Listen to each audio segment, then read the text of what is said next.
আবু তোহা আপনার ওয়াজ শোনা হারাম।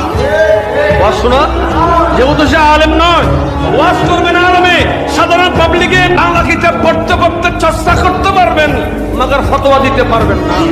ফতোয়া দিতে গেলে কোরআন হাদিসের গভীর পাণ্ডিত্য লাগবে। Wake up to reality. Nothing ever goes as planned in this accursed world.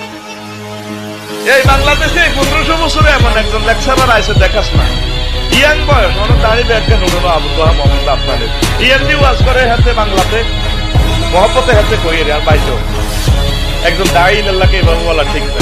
আমার কলিজের টুকরা বাংলাতে ওয়াজ করে নিয়েছি যে অনুবাদে বাংলাতে, ঠিক না? কত সুন্দর করে কথাগুলো বলে, নির্ঘাত আল্লাহ তার দান করছে। দোয়া কর আবু তোহা আপনাদের দোয়া কর, আল্লাহ তাকে কবুল করো, আল্লাহ তার বরকতে আমাদেরকে কবুল করো।